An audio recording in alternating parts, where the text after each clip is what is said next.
Hello dear all, I am Santosh Wagh and welcome to channel Learn in by संध्या वाघ. आज आपण या व्हिडिओमध्ये पाहणार आहोत प्रॉब्लेम सेट 6 चॅप्टर आहे financial planning class 9 mathematics part 1. Problem set 6 मध्ये टोटल 8 क्वेश्चन्स आहे. आपण फायनान्शियल प्लॅनिंग या चॅप्टरचे प्रॅक्टिस सेट 6.1 आणि 6.2 सॉल्व केलेले आहेत. त्यांची लिंक डिस्क्रिप्शन बॉक्समध्ये दिलेली आहे. त्या दोन्ही प्रॅक्टिस सेटमध्ये आपण आपले बेसिक कन्सेप्ट्स क्लिअर केलेले आहेत. तर प्रॉब्लेम सेट 6 मधील पहिला क्वेश्चन आहे write the correct alternative answer for each of the following questions. दोन सब क्वेश्चन्स आहेत. पहिला sub question for different types of investment what is the maximum permissible amount under section 80C of the income tax. आपल्याला माहिती आहे की आपण income tax गव्हर्नमेंटला देतो आणि आपली जी टॅक्सेबल अमाऊंट आहे त्यावर आपण इन्कम टॅक्स देतो. तर टॅक्सेबल अमाऊंट काढण्यासाठी आपण ग्रॉस ॲन्युअल इन्कम मधून आपण आपलं जे सेव्हिंग आहे ते मायनस करत असतो. म्हणजे आपण जे इन्व्हेस्टमेंट करत असतो त्यामध्ये वेगवेगळे सेक्शन्स आहेत. 80C, 80D, 80G हे सेक्शन आपण सगळे स्टडी केलेले आहेत. तर त्यामधलं 80C हा जो सेक्शन आहे ह्या सेक्शनला मॅक्झिमम परमिसिबल अमाऊंट किती आहे. तर आपल्याला माहिती आहे की ती अमाऊंट आहे 1,50,000 ही करेक्ट आन्सर आहे. पण यामध्ये फक्त मी ॲड करू इच्छितो की हे जे लिमिट आहे ते प्रत्येक वर्षी फायनान्स मिनिस्टर हे बजेट पेश करत असताना बजेट सांगत असताना हे लिमिट देखील डिक्लेअर करत असतं. तर या ठिकाणी माझे मते इथं करंट इयर जर लिहिलं असतं तर अतिशय चांगलं असतं. कारण की कुठल्या वर्षी हे लिमिट आहे. कारण आधी जर आपण 10 वर्षापूर्वी जर पाहिलं तर हे लिमिट वेगळं होतं. परंतु करंट इयरला हे 1,50,000 आपल्या बुकमध्ये दिलेलं आहे. त्यामुळे आपल्याला हे आन्सर लिहावं लागणार आहे. आणि इन ॲडिशन टू याला जर आपण 80C ला हे 1,50,000 लिमिट आहे. त्यानंतर 80D म्हणजे ज्यामध्ये आपण इन्शुरन्स आपला पॉलिसी वगैरे घेत असतो त्याला देखील लिमिट आहे, वेगळं लिमिट आहे. त्यानंतर 80G म्हणजे आपण जेव्हा डोनेशन देत असतो त्याला देखील वेगळं लिमिट आहे. तर आपल्याला 80Cचं लिमिट 1,50,000 हे आहे. आता यानंतर आपण सेकंड सब क्वेश्चन पाहूया. सेकंड सब क्वेश्चन काय दिलेला आहे. A person has earn his income during the financial year 2017-2018. हे फायनान्शियल इयर मध्ये त्याचं अर्निंग आहे. Then his assessment year is. Assessment म्हणजे काय, चेकिंग करायचं. गव्हर्नमेंट चेक करतो. आपण जेव्हा ITR फॉर्म फिल करतो त्यावेळी गव्हर्नमेंट आपलं इन्कम चेक करत असतो. तर 2017-18 ला जर त्याचं इन्कम असेल, आपल्याला माहिती आहे की फायनान्शियल इयर काय असतं, एप्रिल टू मार्च, बरोबर आहे ना.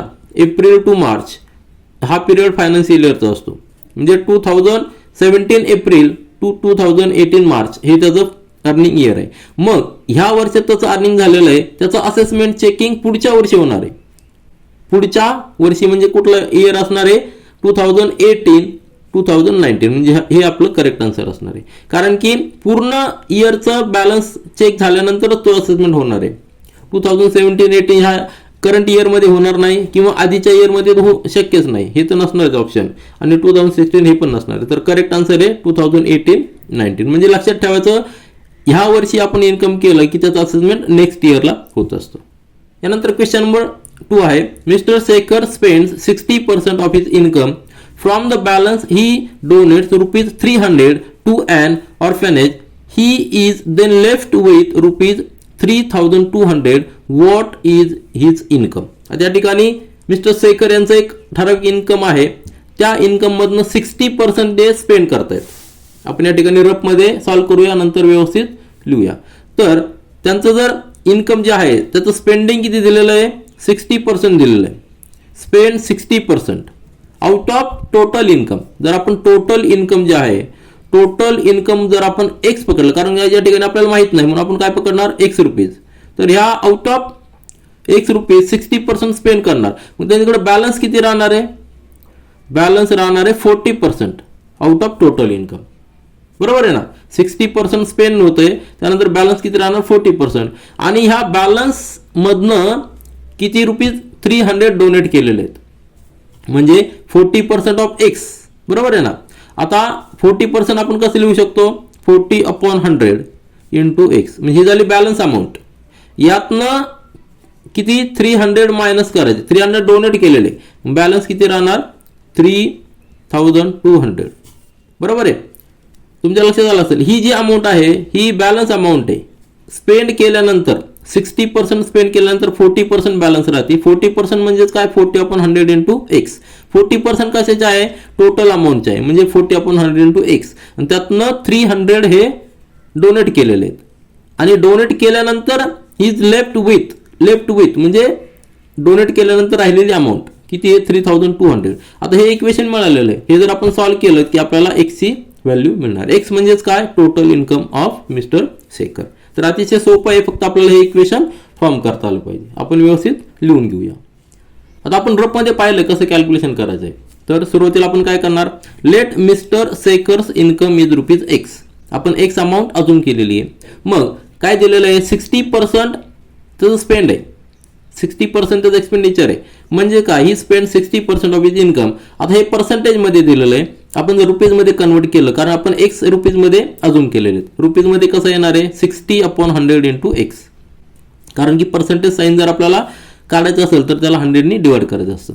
हे आपण कसं सॉल्व्ह करू शकतो, जर आता 60% दिलेलं आहे, 60% म्हणजे काय, आउट ऑफ 160, तर आपल्याकडे किती आहे, टोटल एक्स आहे, तर एक्स साठी किती असणार आहे, म्हणजेच हे आपण ही जी अमाऊंट काढलेली, या ठिकाणी आपण क्रॉस मल्टिप्लिकेशन घेतो आणि एक्सची आपण क्वेश्चन मार्कची व्हॅल्यू कशी काढतो, क्रॉस मल्टिप्लिकेशन घ्यायचं, म्हणजे 60 इंटू एक्स आणि हा डिवायडेड बाय 100. आलं लक्षात. तर इनडायरेक्टली आपण असंच लिहित असतो. आपल्याला मिळाली, काय मिळाली, त्याची रुपीजमधली त्यांनी जे स्पेंड केलेलं आहे ते आपल्याला मिळालेलं आहे, 60/100 इंटू एक्स. त्यानंतर आता जे बॅलन्स राहणार आहे, बॅलन्स किती राहणार आहे, 60% त्यांनी स्पेंड केलं, म्हणजे बॅलन्स राहणार 40%. तर पर्सेंटेज ऐवजी आपण रुपीजमध्ये कॅल्क्युलेट करूया. टोटल इन्कम आपण एक्स रुपीज कन्सिडर केलेले आहे, त्यामधनं त्याचं जे एक्सपेंडिचर आहे ते आपण मायनस करूया. एक्सपेंडिचर किती आहे, 60/100 इंटू एक्स, हे रुपीजमध्ये, हे पण रुपीजमध्ये. मग दोघांचं सबट्रॅक्शन घेऊया. 100 या ठिकाणी कॉमन घ्यायचा, म्हणजे x/1 आहे, दोन्हीकडे 100 पाहिजे असेल तर याला 100ने मल्टिप्लाय करावं लागणार, 100/100, बरोबर आहे. म्हणजेच 100 इथं ठिकाणी कॉमन आला, 100x minus 60x is equal to 40/100 into x. हे झालं रुपीजमध्ये त्याचं बॅलन्स अमाऊंट. आता बॅलन्स अमाऊंटमधनं त्यांनी काय केलेलं आहे, त्यांनी केलेलं आहे 300 रुपीज डोनेट केलेले, बरोबर आहे की नाही. Also he is left with rupees 3200 with him after donating rupees 300 from the balance. आता बॅलन्स आपण आत्ता काढलेली आहे की रुपीजमध्ये बॅलन्स किती, कारण 300 हे रुपीजमध्ये दिलेलं, म्हणून आपल्याला बॅलन्स देखील रुपीजमध्ये कॅल्क्युलेट करावं लागणार. तर रुपीजमध्ये बॅलन्स किती आहे, 40/100 इंटू एक्स मायनस त्यांनी डोनेट केलेले 300 आणि त्याच्याकडे किती लेफ्ट राहिलेले आहेत, 3200. हे इक्वेशन आलं. हे इक्वेशन आपल्याला फॉर्म करणं अतिशय महत्त्वाचं आहे, इम्पॉर्टंट. हे आपल्याला इक्वेशन, एकदा की इक्वेशन फॉर्म झालं की आपण व्हॅल्यू ऑफ एक्स, म्हणजे जे आपण अजून केलेलं आहे की mister Shekhar's income is rupees x, ते आपण कॅल्क्युलेट करू शकतो. तर इक्वेशन सॉल्व्ह करायचं अतिशय सोपं आहे. 300 या ठिकाणी ट्रान्सफर केले, मायनस ते प्लस होणार, 3200 प्लस 300 म्हणजे 3500, आणि त्यानंतर एक्स असंच ठेवायचा आणि 40/100 या ठिकाणी ट्रान्सफर करायचे. इकडं जाताना त्यांची प्लेस चेंज होणार, 100 या ठिकाणी येणार न्यूमिटरला आणि 40 डिनोमिनेटरला, बरोबर आहे. तर म्हणजे 3500 इंटू 100/40. आता हे सॉल्व्ह करा, हा 0 आणि हा 0 कट करा, त्यानंतर 4 × 4, 4 8 32, नंतर 4 7 28 आणि 4 5 20, बरोबर आहे की नाही. तर 875 इंटू 10 म्हणजे 8750. एक्सची व्हॅल्यू किती आलेली आहे, 8750. आता आन्सर लिहायचं आपल्याला, income of mister Shekhar is rupees 8750 rupees. हे आपलं फायनल आन्सर आहे. अतिशय सोपा क्वेश्चन आहे, फक्त आपल्याला इक्वेशन फॉर्म करता आलं पाहिजे. त्यानंतर क्वेश्चन नंबर 3 पहा. Mister Hiralal invested rupees 2,15,000 in a mutual fund. He got rupees 3,05,000 after 2 years. Mr. Ramliklal invested rupees 1,40,000 at 8% compound interest for 2 years in a bank. Find out the percentage gain of each of them whose investment was more profitable. तर आपल्याला माहिती आहे की investment करायचे वेगवेगळे प्रकार आहेत. कोणी बँकमध्ये ठेवू शकतं, कोणी म्युच्युअल फंडमध्ये टाकू शकतं, किंवा कोणी बिझनेसमध्ये देखील टाकू शकतं. तर या ठिकाणी 2 इन्व्हेस्टमेंट दिलेले आहेत. एक दिलेली आहे म्युच्युअल फंडमध्ये आणि एक इन्व्हेस्टमेंट दिलेली ती बँकमध्ये. आपल्याला कम्पेअर करायचं की कोणाचं गेन जास्त आहे, कोणाचं पर्सेंटेज गेन जास्त आहे.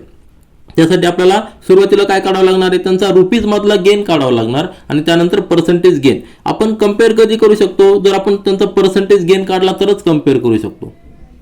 कारण की रुपीजमध्ये गेन जर काढला तर तो दोघांचा डिफरंट येणार, परंतु क्रायटेरिया वेगळा असणार आहे. त्यामुळे आपल्याला पर्सेंटेज गेन काढल्यानंतर आपण कम्पेअर करू शकतो. या ठिकाणी दिलेलं whose investment was more profitable आपल्याला काढायचं आहे, त्यासाठी आपल्याला पर्सेंटेज गेन काढणं महत्त्वाचं आहे. तर सुरुवातीची इन्व्हेस्टमेंट कोणाची आहे? मिस्टर हिरालाल यांची आहे, ती म्युच्युअल फंडमध्ये, आणि त्यामध्ये त्यांनी डायरेक्ट फायनल अमाऊंट देखील दिलेली आहे. इनिशियल अमाऊंट आणि फायनल अमाऊंट दोन्ही दिलेलं आहे. त्यामुळे आपल्याला यातला गेन लगेच मिळणार आहे. कुठला? म्युच्युअल फंडचा इन्व्हेस्टमेंटमधला गेन लगेच मिळणार आहे. परंतु सेकंड जी इन्व्हेस्टमेंट आहे ती बँकमध्ये आणि ती कंपाऊंड इंटरेस्ट दिलेला आहे. आपल्याला फॉर्म्युला या ठिकाणी यूज करायचा आहे. फॉर्म्युला आपल्याला माहिती आहे की फायनल अमाऊंट आपण कशी काढतो? P into bracket 1 + R upon 100 bracket raise to N. तो फॉर्म्युला वापरून आपल्याला इन्व्हेस्टमेंट करायची. या ठिकाणी P म्हणजे काय? प्रिन्सिपल अमाऊंट किती असणार आहे? 1,40,000. रेट ऑफ इंटरेस्ट 8% असणार आहे, आणि N म्हणजे नंबर ऑफ पिरियड किती? 2 इयर्स आहे. तर फॉर्म्युला या ठिकाणी आपले यूज करून कॅल्क्युलेशन करायचे. क्वेश्चन अतिशय सोपा आहे, फक्त हा कॅल्क्युलेशनचा पार्ट आहे. कॅल्क्युलेशन आपले व्यवस्थित आले की आपला आन्सर अतिशय करेक्ट येणार आहे. तर आपण सॉल्व्ह करूया या ठिकाणी. तर आपल्याकडे पहिली केस आहे मिस्टर हिरालाल यांची, ज्यांनी इन्व्हेस्टमेंट केलेले म्युच्युअल फंडमध्ये फॉर 2 इयर्स. त्यांची इनिशियल अमाऊंट किती आहे? ₹2,15,000, आणि फायनल अमाऊंट आफ्टर 2 इयर्स त्यांना मिळालेले ₹3,05,000. म्हणजे त्यांना गेन झालेला आहे, प्रॉफिट झालेला आहे. जरी आपण नेहमी कन्सिडर करतो की प्रॉफिट होणार आहे, परंतु म्युच्युअल फंडमध्ये लॉस देखील होतो, हे लक्षात ठेवायचं. कारण की जितका तुमची रिस्क जास्त, म्युच्युअल फंडमध्ये तुम्हाला प्रॉफिट जास्त आहे, परंतु रिस्क देखील जास्त आहे, कधी कधी तुम्हाला लॉस देखील होऊ शकतो. पण या ठिकाणी प्रॉफिट झालेला आहे. तर प्रॉफिट किती झालेला आहे? तर final amount minus initial amount. Final amount किती आहे? 3,05,000 मायनस इनिशियल अमाऊंट 2,15,000. सबट्रॅक्शन केल्यानंतर किती येणार आहे? ₹90,000. हा झाला गेन इन रुपीज झालेला आहे. परंतु आपल्याला फक्त रुपीजमध्ये कॅल्क्युलेट करून उपयोग नाही, आपल्याला पर्सेंटेजमध्ये गेन काढायचा आहे. या ठिकाणी आपल्याला गेन आलेला आहे रुपीजमध्ये, ₹90,000 हा. परंतु आपल्याला फक्त रुपीजमध्ये कॅल्क्युलेट करता येणार नाही, आपल्याला पर्सेंटेजमध्ये गेन कॅल्क्युलेट केल्यानंतर आपण कम्पेअर करू शकू. तर पर्सेंटेजमध्ये कसं कॅल्क्युलेट करणार? 90,000 कशावर प्रॉफिट झालेला आहे? इन्व्हेस्टमेंट किती आहे? ₹2,15,000. बरोबर आहे ना? 90,000 आपण 2,15,000 इंटू 100 म्हणजे पर्सेंटेजमध्ये येणार आहे. आता हे कॅल्क्युलेशनचा पार्ट आहे, कॅल्क्युलेशन करायचं आहे. हे 2 0 आणि हे 2 0 आपण कट करूया, नंतर हा एक 0 आणि हा एक 0 कट करूया. आपल्याकडे राहणार आहे या ठिकाणी 9,000 डिवायडेड बाय 215. आता हे सेपरेट कॅल्क्युलेशन करूया. खाली मी लिहिलेलं आहे 9,000 आपण 215. आता या ठिकाणी आपण 5 याला डिवाइड करूया दोन्हीकडं. या ठिकाणी किती येणार आहे? 5 4 जा 20 आणि 5 3 जा 15. बरोबर, 43. आणि या ठिकाणी किती येणार आहे? 5 1 जा 5, 5 8 जा 40, नंतर 2 0. म्हणजे नेक्स्ट किती आलेला आपल्याला? 1800 डिवायडेड बाय 43. आता 43 हा प्राईम नंबर आहे, म्हणजे आपल्याला अजून रिड्यूस करता येणार नाही, तर 43 डायरेक्ट डिवाइड करावं लागणार आहे. यासाठी आपल्याला 43, ज्याला पर्याय नाही, याला कुठला ऑप्शन नाही, त्यासाठी ऑप्शन नाही म्हणून आपलं काय करावं लागणार? 43चं टेबल आपल्याला आधी लिहून घ्यावं लागणार आहे, त्यानंतर आपण कॅल्क्युलेशन करूया. तर 43चा टेबल कसं लिहायचं आपल्याला? या ठिकाणी मी सिंपल सांगतो तुम्हाला. 43 बरोबर आहे, त्याचा डबल केल्यानंतर 86 येणार आहे. त्यानंतर आता 86 मध्ये 43 ऍड करत, हे एक एक ऍड करत जायचं. म्हणजे या ठिकाणी किती येणार आहे? 9, या ठिकाणी 12. परत आता 129 मध्ये 43 ऍड करायचे, एक एक ऍड करत जायचं. या ठिकाणी येणार आहे 271, बरोबर आहे, 172. त्यानंतर 172 मध्ये 43 ऍड करायचे, किती येणार आहे? 512. परत 43 मध्ये 215 ऍड करत जायचे. हा टेबल मी का लिहितो? कारण की आपल्याला 43 ने डिवाइड करायचं आहे. त्या ठिकाणी येणार आहे 8, बरोबर, 5 3 × 8, नंतर 4 1 5 आणि त्या ठिकाणी 2. परत 43 ऍड करा, 8 5 11, त्यानंतर या ठिकाणी 5 0, 301. आता शेवटपर्यंत लिहायचं, कारण की आपल्याला कुठला नंबरला गरजेचं सांगता येणार नाही. तर 3101 43 म्हणजे 344, नंतर परत 43 ॲड केले तर 347 आणि शेवटचा 430. बरोबर आहे. म्हणजे 1 2 3 4 5 6 7 8 9 10 म्हणजे 43चा टेबल या ठिकाणी लिहून घेतला. त्यानंतर आपण डिव्हिजन करू, या ठिकाणी आपण डिव्हिजन करूया, म्हणजे आपल्याला डायरेक्ट लिहिता आहे. बरोबर आहे. डिव्हिजन कशी करायची? 1800 आणि 43 ने डिवाइड करायचे. हे कॅल्क्युलेशन आपल्याला करावंच लागणार आहे, कारण की त्याशिवाय आपल्याला पर्याय नाही. तर 43 सुरुवातीला 18 ला जात नाही, म्हणजे 180 ला. 180 कुठे आहे? या ठिकाणी. म्हणजे किती नंबर आला? 4. तो 4 ने मल्टिप्लाय करावं लागणार. या ठिकाणी आपल्याला याचे 172 बरोबर आहे ना. 172 सबट्रॅक्ट करायचे यामधनं. सबट्रॅक्शन किती येणार आहे 8 बरोबर आहे. आता 8ला डिवाइड होत नाही म्हणून 0 घेतला आपण वरून 80 झाला. आता 43 इंटू 86 होणार नाही म्हणजे 1 इज डिवाइड करावं लागणार. इथं 1 लिहायचा 41 मायनस करायचा. सबट्रॅक्शन केल्यानंतर खाली येणार आहे या ठिकाणी 37. आता 37 या ठिकाणी शून्य संपलेले आहेत. मग आपल्याला अजून डिवाइड करायचं आहे. मग या ठिकाणी पॉईंट दिला आपण, या ठिकाणी देखील पॉईंट दिला 0 0 ॲड केले. आता 0 आपण घेऊ शकतो, पॉईंट दिलेली त्या ठिकाणी पॉईंट दिलेला आपण. मग 370 मधनं काय मायनस होऊ शकतं तर 344. 387 नाही म्हणणं 344. हा किती आहे 1 2 3 4 5 6 7 8 म्हणजे 8ने मल्टिप्लाय करायचं आहे. 8ने मल्टिप्लाय केल्यानं 344. 344 या ठिकाणी राहणार 6 या ठिकाणी 2 ठिकाणी 0 बरोबर आहे. आता अजून एक 0 या ठिकाणी घेऊया. पॉईंट आपण ऑलरेडी घेतलेला आहे त्यामुळे 0 डायरेक्ट घेऊ शकतो. 260 कुठं म्हणजे 258 बरोबर आहे ना. 258 म्हणजेच किती या ठिकाणी किती लिहावं लागणार 6 लिहावं लागणार बरोबर आहे ना. 1 2 3 4 5 6 यातनं जाणार या ठिकाणी 2. आता 2 ही निग्लिजिबल अमाऊंट आहे. इथपर्यंत स्टॉप करूया. आपला आन्सर किती येणार आहे या ठिकाणी आपण परत लिहूया 1800 डिवायडेड बाय 43 बरोबर. 43 1 43. आता या ठिकाणी आपण डायरेक्ट लिहिलं तरी चालेल 41.86. तर हे आपलं आन्सर आलेलं आहे. काय आलेलं आहे percentage gain in percentage for कोणासाठी आहे फॉर हिरालालसाठी. हिरालाल बरोबर आहे इज इक्वल टू 41.86%. हे झालं आपलं पहिला पार्टचं आन्सर. आपल्याला रुपीजमध्ये 90,000 प्रॉफिट आहे परंतु पर्सेंटेजमध्ये 41.86 म्हणजे जर इन्व्हेस्टमेंट 100 असेल तर त्यांना किती प्रॉफिट असणार आहे 41 रुपीज 86चा प्रॉफिट असणार आहे. हा त्याचा अर्थ आहे. आता आपण सेकंड केसमध्ये काय रमलिकला दिलेले त्यांची इन्व्हेस्टमेंट इन बँकमध्ये दिलेले ते देखील आपण कॅल्क्युलेट करूया. आता फॉर रमलिकला म्हणजे सेकंड केसमध्ये त्यांची सुरुवातीची अमाऊंट किती आहे 1,40,000 म्हणजे याला प्रिन्सिपल अमाऊंट म्हणणार. रेट ऑफ इंटरेस्ट काय आहे 8% आणि नंबर ऑफ इयर्स किती 2 इयर्स आहे. आता यांनी इन्व्हेस्टमेंट केलेली बँकमध्ये आणि कंपाऊंड इंटरेस्ट ते घेणार आहेत बरोबर आहे की नाही आफ्टर 2 इयर्स. मग त्याचा आफ्टर 2 इयर्स त्यांची अमाऊंट किती असणार आहे ते आपण कॅल्क्युलेट करूया. तर आफ्टर 2 इयर्सची अमाऊंटचा फॉर्म्युला काय आहे P into bracket 1 + R/100 bracket is to N.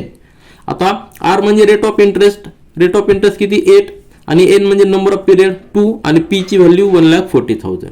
कॅल्क्युलेशनचा part आहे. कॅल्क्युलेशन कसं सिम्पल करायचं आहे ते आपल्याला लक्षात घ्यायला पाहिजे. आता या ठिकाणी 1,40,000 तसं ठेवलेले 8/100 प्लस 1. आता 1 म्हणजेच काय 100 दोन्ही ठिकाणी आपण 100ने मल्टिप्लाय केले न्यूमरेटरला आणि डिनोमिनेटरला ते आलोड आपल्याला. तर या ठिकाणी दोन्हीकडे 100 आलेला आहे. 100 कॉमन घेतला म्हणजे 100 + 8 म्हणजे 108 त्याचा ब्रॅकेट स्क्वेअर. आता त्यानंतर न्यूमरेटरला जो 100 आहे या ठिकाणी डिव्हिजनमध्ये जो 100 आहे त्याला आपण सेपरेट लिहिलेलं आहे 100 × 100 आणि 108ला आपण त्याचा स्क्वेअर करणं आपल्याला थोडंसं अवघड जातं बरोबर आहे की नाही. मग आपण काय केलेलं आहे हा फॉर्म्युला वापरलेला A + B bracket square is equal to A² + 2AB + B². आपला स्टँडर्ड फॉर्म्युला आहे स्टँडर्ड आयडेंटिटीचा फॉर्म्युला आहे. या ठिकाणी आपण हा वापर केलेला A² A + B bracket square. आता A म्हणजे काय आपण घेतलेला आहे 108ला कसं लिहिलं आपण 100 + 8. आता 100चा स्क्वेअर करणं आपल्याला माहिती आहे. 100चा स्क्वेअर आपल्याला लगेच लिहिता येईल 8चा स्क्वेअर लगेच लिहिता येईल म्हणून आपण हे असं केलेलं आहे. तर ही एक ट्रिक असते आपण कॅल्क्युलेशन आपलं इझी करण्यासाठी. तर 100चा स्क्वेअर किती आला 10,000. नंतर 2AB म्हणजे दोघांचं मल्टिप्लिकेशन त्याला 2ने मल्टिप्लाय करायचं आहे. 100 × 8 800 × 2 म्हणजे 1600 प्लस 8चा स्क्वेअर 64. तिघांची ॲडिशन करा. तिघांची ॲडिशन किती येणार आहे 11,664 ॲडिशन केल्यानंतर. आणि हा जो 100 आहे आणि हा 100 आपण या ठिकाणी लिहिला दोन्ही 0 इथले गेले 2 0 इथले गेले म्हणजे त्या ठिकाणी राहिला फक्त 14. कॅल्क्युलेशन अतिशय सिम्पल आपण करतोय. आपल्याला अतिशय सिंपल पद्धतीने स्टेप बाय स्टेप करता येतं. 14ने मल्टिप्लाय करायचं आहे मल्टिप्लिकेशन येणार आहे 1,63,296. मल्टिप्लिकेशन तुम्ही व्यवस्थित करा आन्सर करेक्ट यायला पाहिजे. आता ही झाली फायनल अमाऊंट. मग आपल्याला गेन किती आहे तर इनिशियल अमाऊंट किती आहे 1,40,000. फायनल अमाऊंटमधनं इनिशियल अमाऊंट मायनस केली तर आपल्याला रुपीज मधला गेन येणार. किती आलेला आहे? 23,296. आता आपण गेन फॉर रमलिकलाल इन रुपीज काढलेला आहे रुपीज 23,296. आपल्याला पर्सेंटेज गेन काढायचा आहे. कॅल्क्युलेशन आपण व्यवस्थित करूया जेणेकरून आपल्याला स्टेप बाय स्टेप लक्षात येईल. तर पर्सेंटेज गेन काय आहे? तर 23,296 हा गेन आहे total for the initial investment of rupees 1,40,000 आणि पर्सेंटेज काढायचं म्हणून आपण 100 ने मल्टिप्लाय करायचं आहे. अतिशय सिंपल कॅल्क्युलेशन आहे. आता हे 2 0 आणि हे 2 0 जातील. या ठिकाणी फक्त राहणार 23,296 डिवाइडेड बाय 1,400. आता या ठिकाणी आपण डिव्हिजन 14 ने डिवाइड करूया. 14चा टेबल तुम्हाला माहित असेल. 14चा टेबल रेफरन्ससाठी मी या ठिकाणी लिहितो. 14 2 28 नंतर 42 56 70 84 98 112 126 आणि 140. हे टेबल आपले जर व्यवस्थित पाठ असतील तर आपल्याला डिव्हिजन करणं सोपं जाईल. तर डिव्हिजन देखील आपण या ठिकाणी करूया म्हणजे रेफरन्स राहील तुम्हाला. 23,296 डिवाइडेड बाय 14 ने करूया बरोबर, कारण की या ठिकाणी 2 0 आपण नंतर कॅन्सल करू शकतो. तो 14 डिव्हिजन कसं येणार आहे? 14 म्हणजे 14 या ठिकाणी 14 राहणार.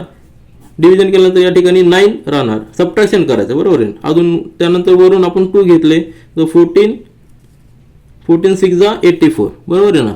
14 6 जा 84 84 सबट्रॅक्ट केले या ठिकाणी राहणार 8. नंतर वरून घेतले आपण 9. पुन्हा एकदा 14 6 जा 84 डिव्हिजनमध्ये खाली राहणार 5 आणि वरून घेणार आपण 6 म्हणजे 14 56 बरोबर. 14 4 जा 56 म्हणजे आपलं या ठिकाणी डिव्हिजन पूर्ण होणार आहे. म्हणजे आपलं या ठिकाणी जर डिव्हिजन केलं आपण 14 ने या ठिकाणी 100 येणार आणि या ठिकाणी 1664 म्हणजेच काय 1664 डिवायडेड बाय 100 म्हणजेच काय येणार आहे 16.64. हे झालं पर्सेंटेज. म्हणजे काय आलं आहे पर्सेंटेज गेन फॉर रमलिकलाल किती आलेलं आहे 16.64%. आणि आपण जे हिरालालसाठी काढलं होतं हिरालालसाठी आपण पर्सेंटेज गेन काढलेलं होतं ते 41.86 आलेलं होतं. म्हणजे कोणाचं पर्सेंटेज गेन जास्त आहे ते हिरालालांचं आहे. तर आपल्याला आन्सर या ठिकाणी लिहायचं आहे. आपण आन्सर लिहिलेलं आहे percentage gain for Hiralal is 41.86. आपल्याला या ठिकाणी पर्सेंटेज गेन विचारलेला आहे त्यामुळे हे आपल्याला लिहावं लागणार आहे आन्सरमध्ये. आणि फॉर रमलिकलाल इज 16.64. यांचा म्युच्युअल फंड मधला पर्सेंटेज गेन आहे आणि यांचा बँक मधला रिटर्न आहे. तर दोघांमध्ये हिरालाल प्रॉफिट इज मोर हे आपलं फायनल आन्सर आहे. यानंतर क्वेश्चन नंबर 4 पहा. At the start of year there were rupees 24,000 in a saving account. After adding rupees 56,000 to this, the entire amount was invested in the bank at 7.5% compounded interest. What will be the total amount after 3 years? म्हणजे फक्त या ठिकाणी काय केलेलं आपल्याला compound interest calculate करायचं आहे. 3 years duration आहे. रेट ऑफ इंटरेस्ट 7.5 दिलेला आहे. तर फॉर्म्युला आपल्याला माहिती आहे की फायनल अमाऊंट आपण कशी कॅल्क्युलेट करतो तर P into bracket 1 plus R upon 100 bracket is to N. या ठिकाणी P म्हणजे इनिशियल अमाऊंट. या ठिकाणी आपल्याला ॲडिशन करावं लागणार आहे इनिशियल अमाऊंटसाठी प्रिन्सिपलसाठी, कारण सुरुवातीला 24,000 बँकमध्ये होते आणि त्यामध्ये 56 ॲड केलेले आहेत. दोघांची ॲडिशन जी होणार आहे ती आपली बँकमध्ये टाकलेली. तर आपण सॉल्व्ह करूया. या ठिकाणी फक्त आपल्याला कॅल्क्युलेशन करायचे. स्टेप अतिशय सोपे आहेत. तर क्वेश्चन आपल्या लक्षात आला असेल. या ठिकाणी आपण खाली सॉल्व्ह केलेलं आहे. सुरुवातीला काय एक ठराविक अमाऊंट आहे सेव्हिंग अकाउंटमध्ये किती 24,000 आणि त्यामध्ये 56 ॲड केलेले आहेत. Added amount to saving amount किती सेव्हिंग अकाउंटला किती 56. म्हणजे दोघांची जर ॲडिशन केली तर आपल्याला टोटल अमाऊंट मिळणार आहे. टोटल अमाऊंट किती असणार आहे 24,000 प्लस 56,000 ॲडिशन केल्यावर येणार आहे 80,000. ही झाली आपली इनिशियल अमाऊंट. आता ही इनिशियल अमाऊंट बँकमध्ये इन्व्हेस्ट केलेली आहे कंपाऊंड इंटरेस्टसाठी. किती वर्षासाठी 3 इयर्ससाठी. मग त्याचे ज्या कंडिशन्स आहेत त्या काय आहेत इनिशियल अमाऊंट किती 80,000 त्याला आपण P म्हणणार. नंतर रेट ऑफ इंटरेस्ट किती आहे 7.5% आणि ड्युरेशन म्हणजे टर्म्स किती आहे 3 इयर्स. आता ह्या बेसवर आपण कंपाऊंड इंटरेस्टची फायनल अमाऊंट काढू शकतो आणि त्याचा फॉर्म्युला काय आहे A is equal to P into bracket 1 plus R upon 100 bracket is to N. यामध्ये फक्त व्हॅल्यूज टाकायच्यात म्हणजे फक्त कॅल्क्युलेशन आपल्याला व्यवस्थित करायचं आहे. कॅल्क्युलेशन जर स्ट्रॉंग असेल तर तुमचं कुठलं आन्सर चुकत नाही परफेक्ट येतं. तर P 80,000 आहे 1 प्लस R किती आहे 7.5 upon 100 bracket raise to N म्हणजे किती नंबर ऑफ इयर्स म्हणजे नंबर ऑफ टर्म्स 3. आता लक्षात घ्या, नंबर ऑफ टर्म्स का म्हणतो मी, तर rate of interest per year दिलेला आहे म्हणून आपल्याला पर इयर दिलेला असल्यामुळे आपल्याला नंबर ऑफ इयर्स घ्यायचे. जर rate of interest per after every 6 month जर दिला असला तर नंबर ऑफ टर्म्स चेंज होतात. ही कंडिशन लक्षात ठेवा. हे रिलेशन सहजासहजी तुमच्या लक्षात येत नाही, परंतु हे फार महत्त्वाचं आहे की नंबर ऑफ टर्म्स कशा घ्यायच्या. ज्यावेळेस rate of interest per year दिलेला आहे त्यावेळेस नंबर ऑफ इयर्स घ्यायचे. रेट ऑफ इंटरेस्ट जर पर मंथ दिला असेल तर नंबर ऑफ मंथ्स घ्यायचे. या ठिकाणी नंबर ऑफ इयर्स 3 दिलेले आहे आणि per year rate of interest दिलेला आहे. तर कॅल्क्युलेशन करायचं आपल्याला. कॅल्क्युलेशन मी अतिशय स्टेप बाय स्टेप या ठिकाणी लिहिलेलं आहे. कुठली स्टेप तुम्ही स्किप करू नका, तुमच्या लगेच लक्षात येईल व्यवस्थितपणे. तर सुरुवातीला काय केलं आपण 7.5. आता हे फ्रॅक्शन मध्ये आपण त्याला इंटिजर मध्ये कन्वर्ट करूया. म्हणजे काय करायचं, दोन्ही ठिकाणी आपण 10 नी मल्टिप्लाय करायचंय, न्यूमरेटर आणि डिनोमिनेटरला. या ठिकाणी येणार 75, या ठिकाणी येणार 1000. आता याला 25 नी डिवाइड करूया, रिड्यूस करूया. 25 या ठिकाणी येणार 3, या ठिकाणी येणार आहे 40. बरोबर आहे ना. 25 इंटू 4 म्हणजे 100 आणि 0 म्हणजे 3/40. 1 + 3/40 ब्रॅकेट इज टू 3. बाकीचे नंबर तसेच राहणार आहे.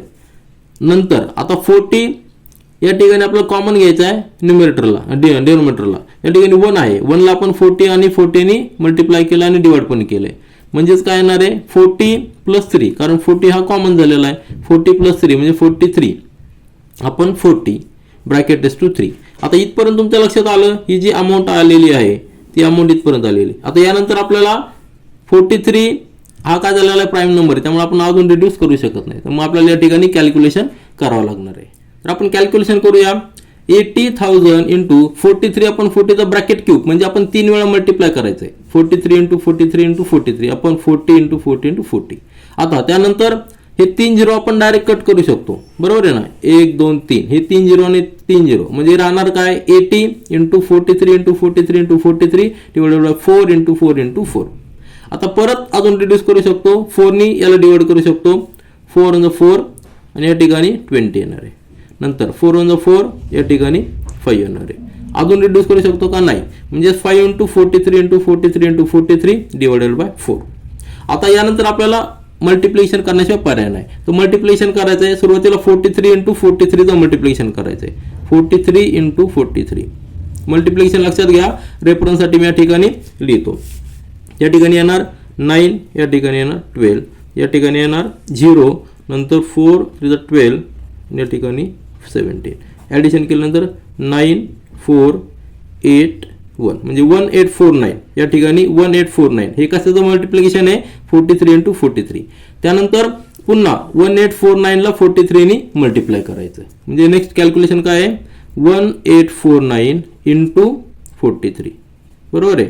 दोघांचं मल्टिप्लिकेशन पहा. या ठिकाणी 3 नी मल्टिप्लाय करा सुरुवातीला. या ठिकाणी 7 4 नंतर या ठिकाणी 5 5, या ठिकाणी 0 नंतर 4 नी मल्टिप्लाय करायचं. या ठिकाणी 6 नंतर या ठिकाणी 9 नंतर 3 आणि 7. हे कॅल्क्युलेशन तुम्हाला करायचे आहेत. विदाउट कॅल्क्युलेशन तुम्ही लिहू शकत नाही. या ठिकाणी मी लिहिले, परंतु कॅल्क्युलेशन देखील तुम्हाला या ठिकाणी दाखवतोय. मी सेपरेट केलेलं आहे ते कॅल्क्युलेशन. या ठिकाणी फक्त तुमच्या पुढे मी या ठिकाणी लिहितोय. ठीक आहे. तरी आलं 79507 ही अमाऊंट आपण या ठिकाणी लिहिली. हे काय आहे 43 इंटू 1849. या ठिकाणी स्टेप्स तुम्ही पहा त्याच्या कॅल्क्युलेशनच्या. कुठलाही नंबर्स मिस करू नका. कुठं जर चूक होत असेल तर व्यवस्थित क्रॉस चेक तुम्ही करा. नंतर 5 नी मल्टिप्लाय करायचे. 5 नी मल्टिप्लाय केल्यानंतर हे अमाऊंट येणार आहे. 5 नी मल्टिप्लाय तुम्ही डायरेक्ट करू शकता. 5 7 35, 5 5 25, कॅरी ओव्हर 2, 5 इंटू 9 45 प्लस 2 47 4 आणि 5 इंटू 7 35 प्लस 4 39 म्हणजे 397535 डिवाइडेड बाय 4. आणि 4 नी तुम्ही जेव्हा डिवाइड कराल, 4 नी डिवाइड करणं अतिशय सोपं आहे. या ठिकाणी तुमचा आन्सर 4 नी डिवाइड करा. या ठिकाणी येणार आहे 4 9 जा 36. बरोबर आहे. त्यानंतर 4 9 जा 36, 4 3 जा 12, 4 8 जा 22, 3 आणि 75. तर हे आन्सर आले आपल्याला 99383.7. हे झालं फायनल अमाऊंट कशाची, जेव्हा आपण बँकेमध्ये इनिशियल इन्व्हेस्टमेंट 80,000ची केली. Rate of interest compound rate of interest 7.5% आहे आणि for 3 years after 3 years. So total amount after 3 years is rupees 99,383.75 rupees. हे झालं आपलं फायनल आन्सर. फक्त या ठिकाणी आपल्याला कॅल्क्युलेशन व्यवस्थित करायचं आहे. फॉर्म्युला अतिशय सिंपल आहे. व्यवस्थित स्टेप बाय स्टेप आपण फॉलो केलं की आपला आन्सर करेक्ट आहे. तर क्वेश्चन नंबर 5 आपण रीड करूया. क्वेश्चन दिलेला आहे, mister Manohar gave 20% part of his income to his elder son. त्यानंतर 30% part of his to his younger son. He gave 10% of the balance as donation to the school. या ठिकाणी लक्षात घ्या 10% of the balance मधनं 10% दिलेले आहे. आपण क्वेश्चन सॉल्व्ह करताना व्यवस्थित पाहणार आहोत, लेकिन हे लक्षात घ्या की 10% हे पूर्ण इन्कमचे नाही तर बॅलन्सच्या 10% दिलेले आहे. हे आपल्याला लक्षात घ्यायचं आहे. He still had rupees 1,80,000 for himself. What was his means mister Manohar's income. तर क्वेश्चन तुमच्या लक्षात आला असेल. या क्वेश्चन मध्ये मिस्टर मनोहर आपण रफ मध्ये सॉल्व्ह करूया म्हणजे तुमच्या लक्षात येईल. आता रफ मध्ये आपण सॉल्व्ह करूया. या ठिकाणी काय दिलेलं आहे, मिस्टर मनोहर यांचं टोटल इन्कम त्यामधलं 20% पार्ट हा कोणासाठी आहे, हा दिलेला आहे त्यांनी एल्डर सनसाठी दिलेला आहे. त्यानंतर दिलेला 30% पार्ट तो कोणासाठी दिलेला आहे, तो दिलेला यंगर सनसाठी. आणि याच्यामधनं जे बॅलन्स राहणार आहे, आता 20% 30% जर गेले तर किती गेले, 50% गेले. आउट ऑफ 100 मधले 50% गेलेले आहेत. आलं लक्षात, म्हणजे राहिलेले किती आहे 50%. हे झाले बॅलन्स. या बॅलन्स मधले 10% त्यांनी डोनेशन दिलेलं आहे. आलं लक्षात. तर 10% आपण डायरेक्ट या ठिकाणी ऍड करू शकत नाही. तर 50% ते 10% किती होणार आहे, 50% ते 10% म्हणजे कसं होणार आहे, 10/100 इंटू 50. म्हणजे या ठिकाणी काय होणार आहे, हा 0 गेला, हा 0 म्हणजे 5%. आलं लक्षात. 5% फक्त डोनेशन त्यांचं आहे, कारण 50% च्या 10%. 100%च्या 10% नाहीये. तर 50% बॅलन्स जे त्याचा 10% 5%. म्हणजे टोटल त्यांनी काय काय दिलेलं आहे, 20% एल्डर सनला दिलेले आहेत, 30% यंगर सनला दिलेले आहेत आणि 5% हे पर्सेंट आपण जे म्हणतोय तर टोटल इन्कमच्या 5% आहे. बॅलन्सच्या 10% आहे, परंतु टोटलच्या 5% आहे. म्हणजे टोटल त्यांनी 55% टोटल त्यांनी दिलेले आहेत. आणि त्यांच्याकडे मग बॅलन्स किती राहणार, 55% जर गेले टोटल तर त्यांच्याकडे बॅलन्स राहणार आहे, पर्सेंटेजमध्ये बॅलन्स राहणार आहे ते 45%. आलं लक्षात. आणि रुपीजमध्ये बॅलन्स किती दिलेले आहेत, 1,80,000. म्हणजेच काय, जर आपण त्यांचं इन्कम जर एक्स पकडलं, जर आपण एक्स पकडलं तर बॅलन्स किती असणार आहे, बॅलन्स असणार आहे 45/100 इंटू एक्स. बरोबर आहे. हे रुपीजमध्ये असणार आहे. पर्सेंटेजमध्ये 45% आणि रुपीजमध्ये 45/100 इंटू एक्स. आणि बॅलन्स किती दिलेला आहे, 1,80,000. म्हणजे आपल्याला इक्वेशन मिळालेलं आहे. इक्वेशन काय मिळालेलं आहे, 45x/100 हे इक्वेशन मिळालेलं आहे. हे जर आपण इक्वेशन सॉल्व्ह केलं तर आपल्याला काय एक्सची व्हॅल्यू मिळणार आहे. आणि एक्स आपण काय अजून केलेलं आहे, त्यांचं इन्कम. आलं लक्षात. तर अतिशय सोपं कॅल्क्युलेशन आहे. आपण स्टेप बाय स्टेप मध्ये लिहू. यामध्ये फक्त ती महत्वाची एक स्टेप म्हणजे काय, जे 5% आलेलं आहे, जे त्यांचं या ठिकाणी त्यांनी डोनेशन केलेलं 10% कशाच्या, तर बॅलन्सच्या 10% आहे. ते आपल्याला व्यवस्थित लक्षात घ्यायचं आहे. आता रफमध्ये तुमच्या लक्षात आलं असेल तर आपण फेअरमध्ये पाहूया. सुरुवातीला आपल्याला काय करायचं आहे, let mister Manohar's income is ₹X. आपण रुपीजमध्ये अजून करूया, कारण आपल्याला फायनल रुपीजमध्ये कॅल्क्युलेट करायचं आहे. आणि त्यानंतर he gave 20% part two the elder son. या ठिकाणी दिलेलं 20% पार्ट टू हिज एल्डर सन. आता 20% म्हणजे काय, तर आउट ऑफ 120 आपण पकडलेलं आहे एक्स रुपीज. मग आउट ऑफ एक्स किती असणार आहे, तर ₹20/100 इंटू एक्स. आपण रुपीजमध्ये कन्वर्ट करताना 100 ने डिवाइड करतो. आणि कशाच्या, तर एक्सच्या टोटल इन्कम एक्सच्या 20% आहे, म्हणजे 20/100 इंटू एक्स. हे झालं एल्डर सनचं कॉन्ट्रीब्युशन, म्हणजे एल्डर सनला दिलेलं आहे. त्यानंतर यंगर सनला देखील 30% पार्ट दिलेला आहे. 30% पार्ट म्हणजे आउट ऑफ 100 30.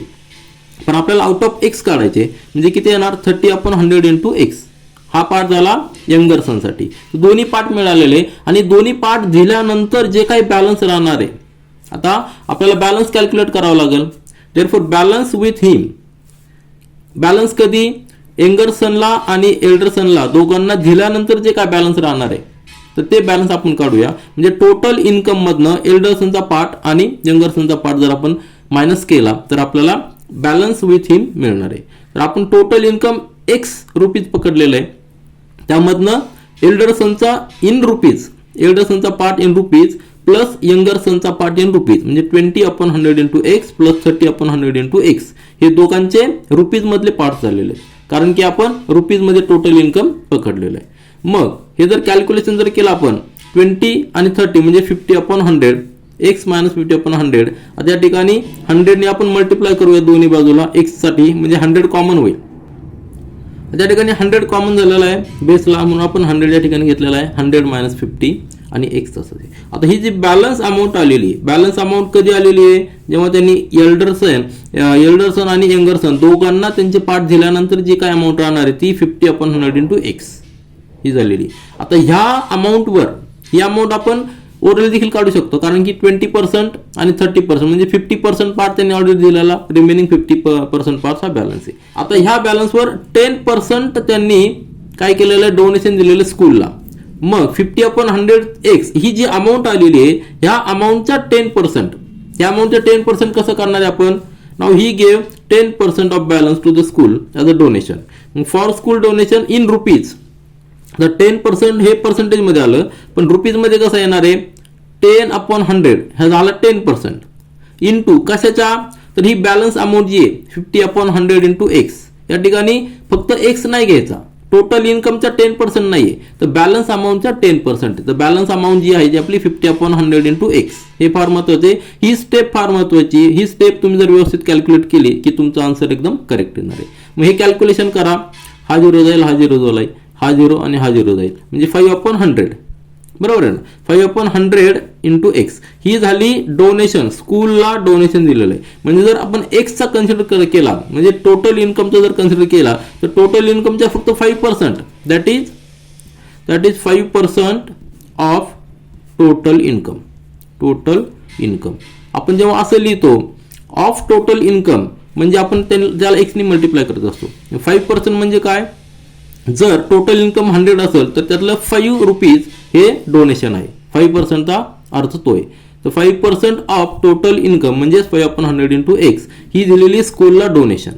आता आपल्याकडे 3 पार्ट आलेले आहेत, एक एल्डरसनला डोनेशन, एक एल्डरसनला पार्ट दिलेला आहे, यंगरसनला दिलेला आहे आणि स्कूलला देखील दिलेला आहे. तर तिन्ही जे डोनेशन दिलेले आहेत, तिन्हीचे पार्ट त्यांनी दिलेले आहेत, तर तिन्ही जर आपण एकत्र केले तर त्यांच्याकडे बॅलन्स अमाऊंट राहणार आहे. कारण आपल्याला बॅलन्स अमाऊंट दिलेली आहे, याच्यामध्ये दिलेली आहे, ही स्टील, या ठिकाणी तुम्ही व्यवस्थित पहा, he still had rupees 1,80,000 for himself, म्हणजे सगळं दिल्यानंतर त्यांच्याकडं 1,80,000 राहणार आहे. मग आपल्याकडं काय करावं लागणार आहे, सुरुवातीला आपण एक्स अमाऊंट कन्सिडर केली होती, त्या एक्स अमाऊंट मधनं जे जे आपण कॅल्क्युलेट केलेलं इन रुपीज मध्ये एल्डर सनसाठी, यंगर सनसाठी आणि स्कूल डोनेशनसाठी, ते सगळं मायनस जर केलं तर आपल्याला 1,80,000 यायला पाहिजे. तेच इक्वेशन आपण या ठिकाणी खाली लिहिलेलं आहे. काय लिहिलेलं आपण लिहिलेलं आहे की total remaining after all expenditure. Expenditure का म्हटलं मी, तर त्यांनी एल्डर सनला पार्ट दिलेला काही 20%, यंगर सनला 30% पार्ट दिलेला आहे आणि बॅलन्सच्या 10% स्कूल डोनेशन दिलेलं आहे. तर हे सगळे पार्ट्स आपण रुपीजमध्ये कॅल्क्युलेट केलेले आहेत इन टर्म्स ऑफ एक्स, बरोबर आहे. टोटल इन्कम आपण एक्स घेतलेलं आहे आणि रिमेनिंग किती आलेले त्यांच्याकडे 1,80,000 आलेली. तर हे आपण इक्वेशन मध्ये लिहूया, म्हणजे आपल्याला व्हॅल्यू ऑफ एक्स म्हणजे टोटल इन्कम मिळेल. आता 1,80,000 आपल्याकडे रिमेनिंग आहे, तर रिमेनिंग कसं येणार, ते टोटल इन्कम एक्स आहे, त्यामधनं सगळे एक्सपेंडिचर आपण मायनस करणार. सगळे एक्सपेंडिचर एका ब्रॅकेटमध्ये आपण ऍड केले, त्यातनं टोटल मधनं मायनस केले की आपल्याला रिमेनिंग मिळणार आहे.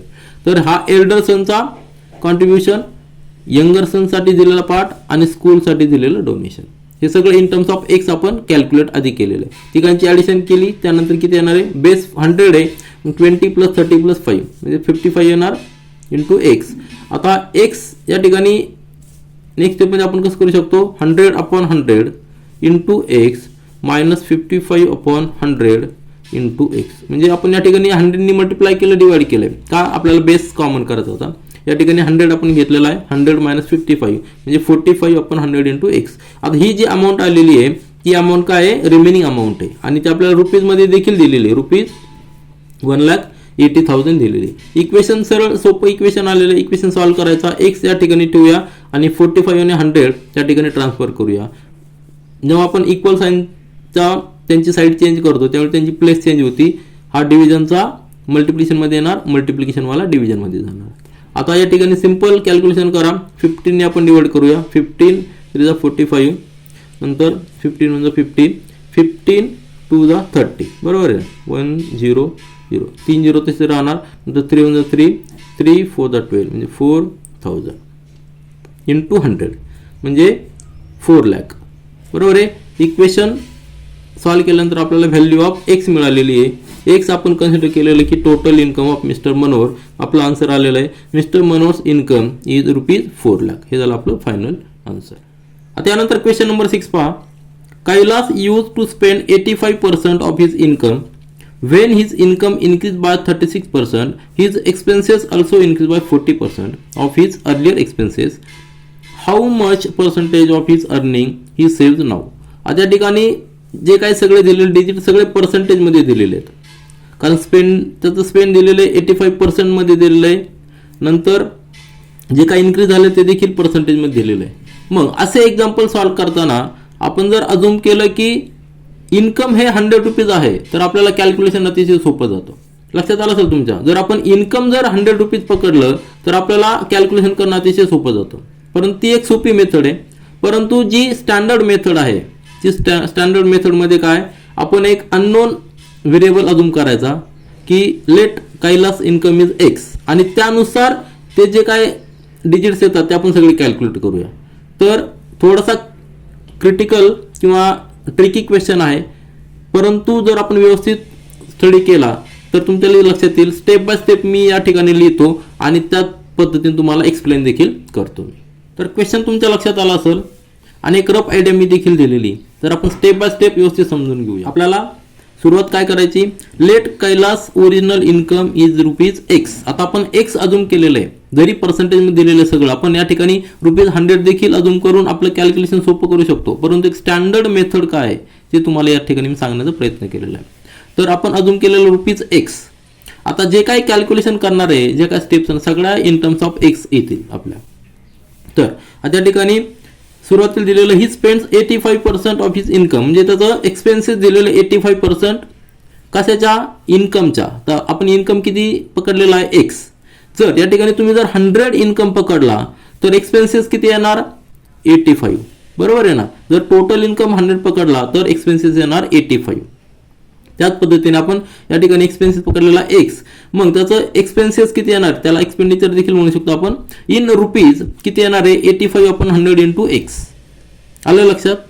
या ठिकाणी जर आपण एक्सची व्हॅल्यू 100 पकडली तर हा 100 आणि हा 100 कॅन्सल होणार, येणार ₹85. म्हणजे 100ला 85 त्याचे एक्सपेन्सेस आहेत. मग ₹x साठी किती असणार आहे, 85 अपॉन 100 इंटू एक्स. हे झालं त्याचं एक्सपेन्सेस. आपण एक्सपेन्सेस कॅल्क्युलेट केलेले आहेत.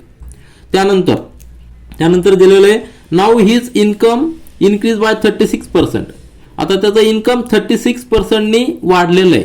जर त्याचं आधीचं इन्कम जर 100 असेल तर त्याचं नेक्स्ट इन्कम किती असणार आहे, 136. आलं लक्षात.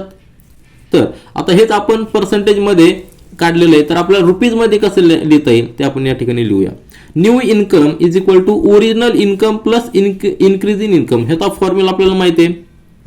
आधीचं इन्कम त्यामध्ये जे इन्क्रीज असेल ते ऍड केलं की त्याला न्यू इन्कम मिळणार आहे. आणि ओरिजिनल इन्कम जे आहे त्याच्यामध्ये कितीने इन्क्रीज झालेलं आहे, 36% इन्क्रीज झालेलं आहे. 36% ऑफ ओरिजिनल इन्कम.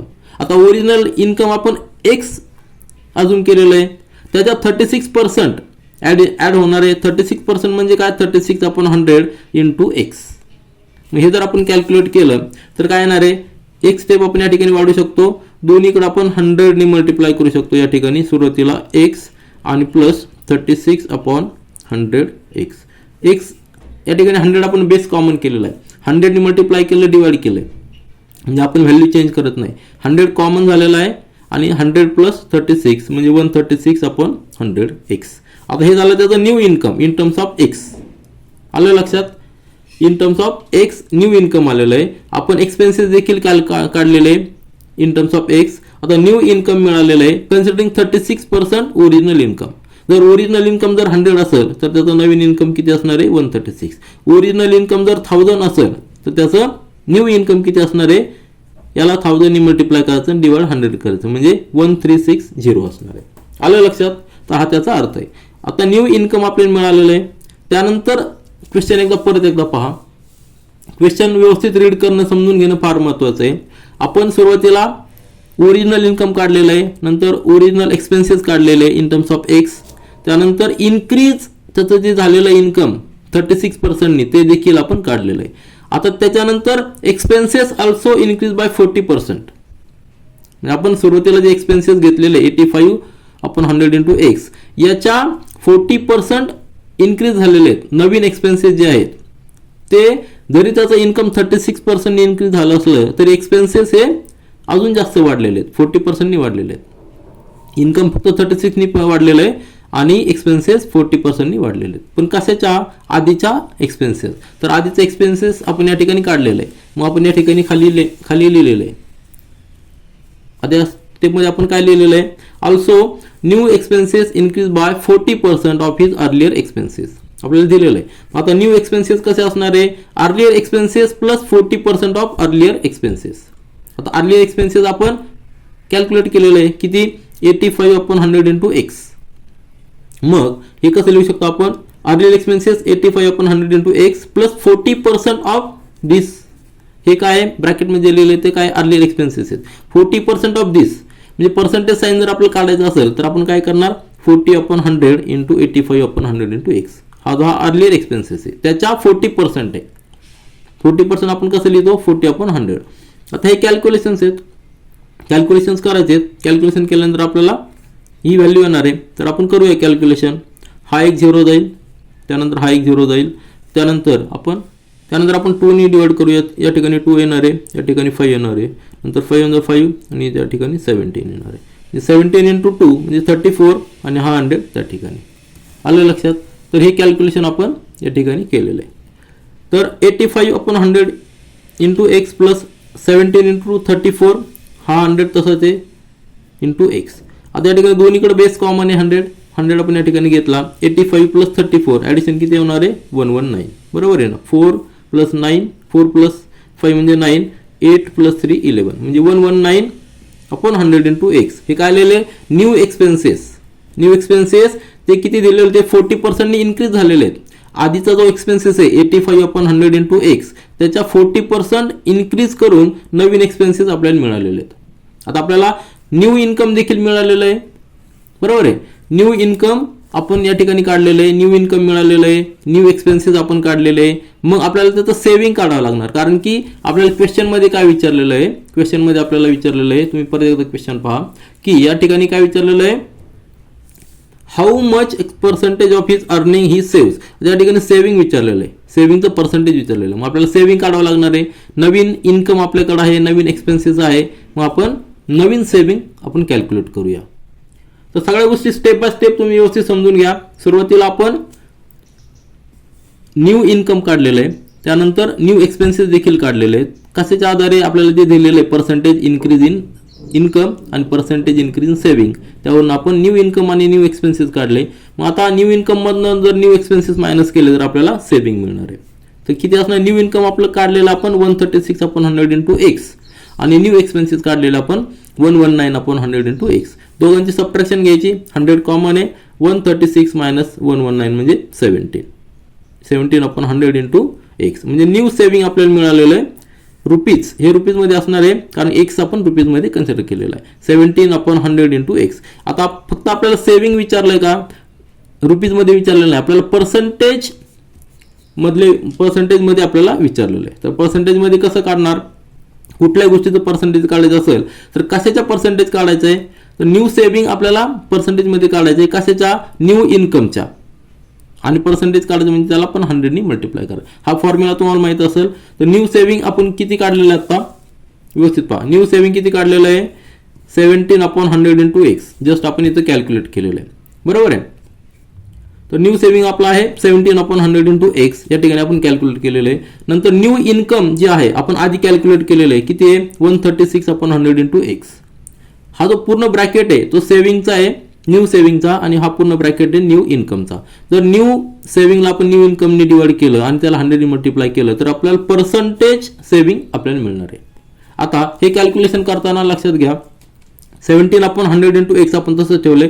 आता ही जी डिनोमिनेटरची टर्म आहे ती आपण न्यूमरेटरला नेणार आहे. त्यावेळी काय करणार आहेत आपण यांची प्लेस चेंज करणार आहे. 136 हा खाली येणार, 136 इंटू एक्स हा खाली येणार आहे या ठिकाणी आणि 100 वरती जाणार आहे. इंटू हा 100 तसंच राहणार आहे. हे कॅल्क्युलेशन लक्षात घ्या. किंवा तुम्ही डायरेक्ट या ठिकाणी हा 100 आणि हा 100 कट केला तरी चालतो, किंवा या ठिकाणी सुद्धा कट होणारच येतो. त्यानंतर 17 1 17, 17 8 जा 17 8 जा 136. 17चा टेबल तुमचा पाठ असेल.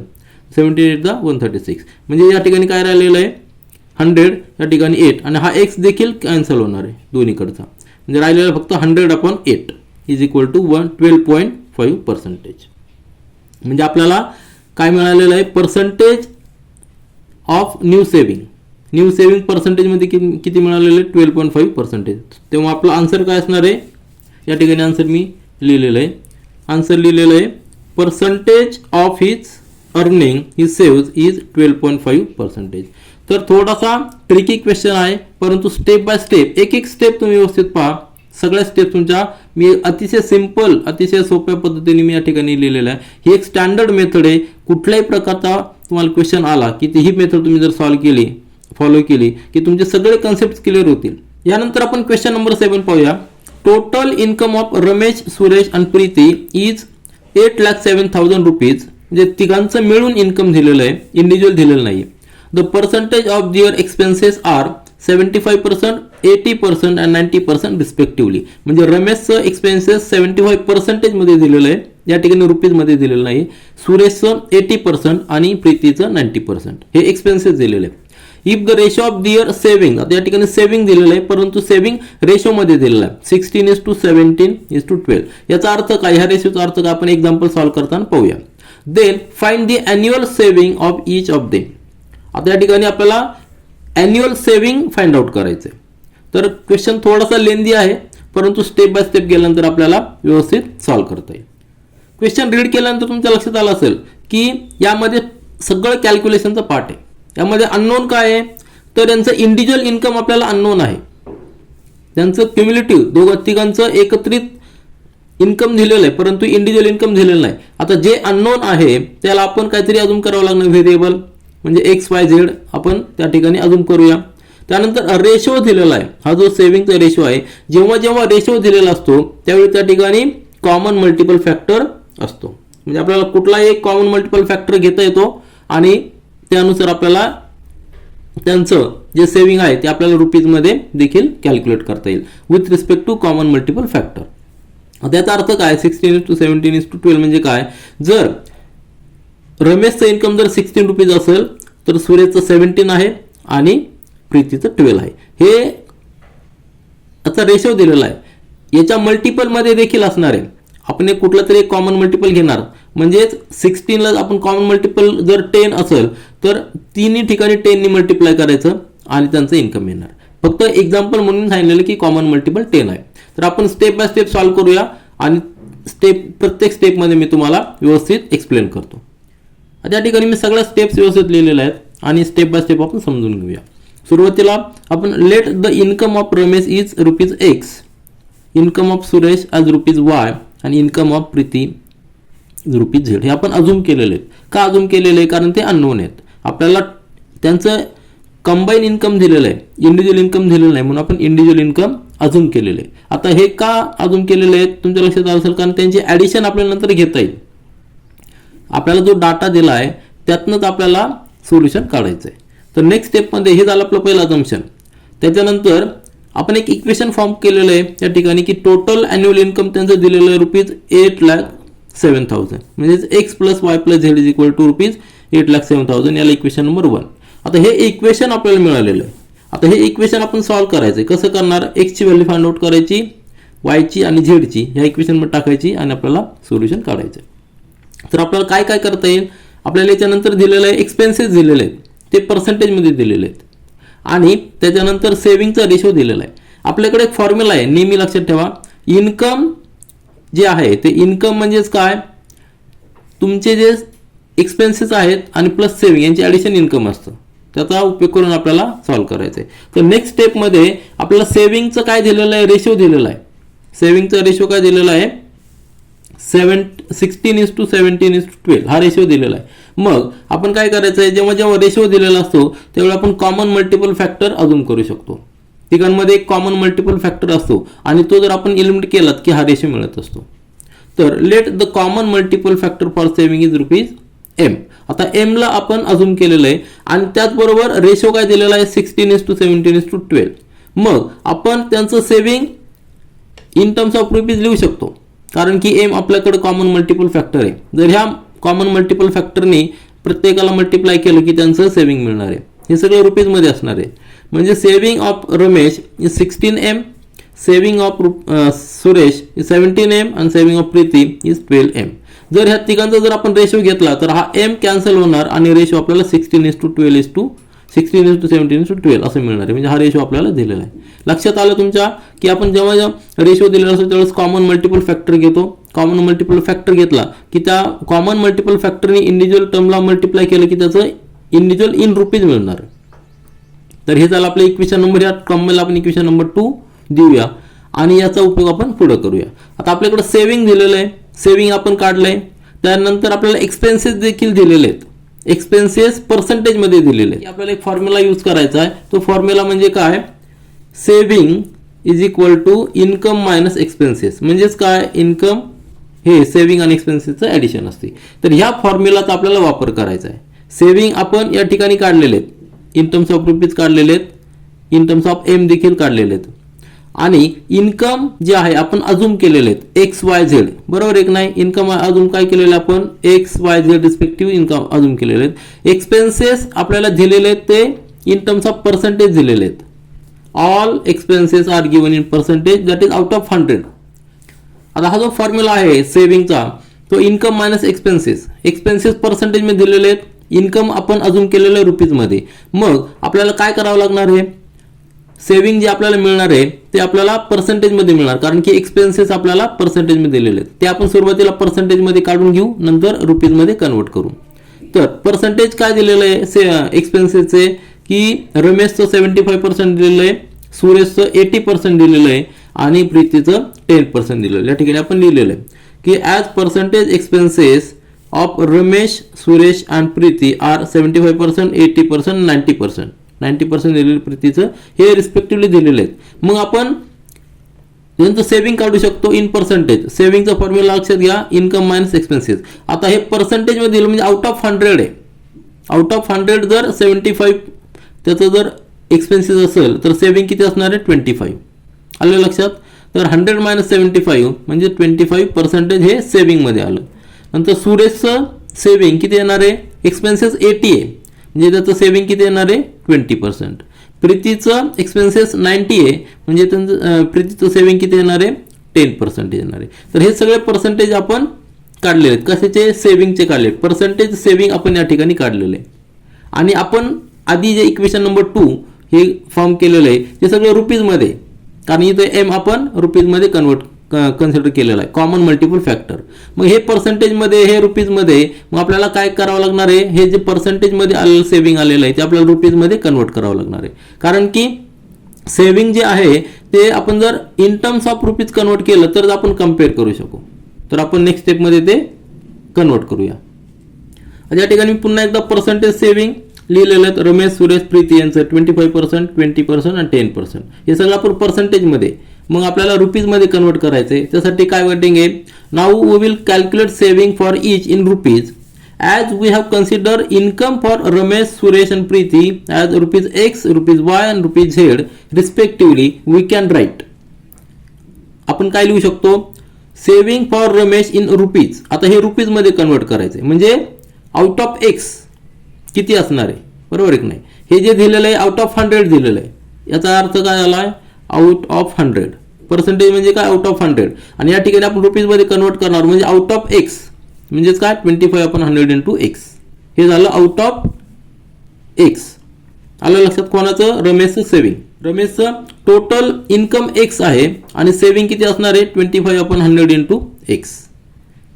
त्याच्यानंतर आपण जे इक्वेशन नंबर 2 तुम्हाला पुन्हा एकदा मी दाखवतो. आपण इक्वेशन नंबर 2 या ठिकाणी लिहिलेले आहेत.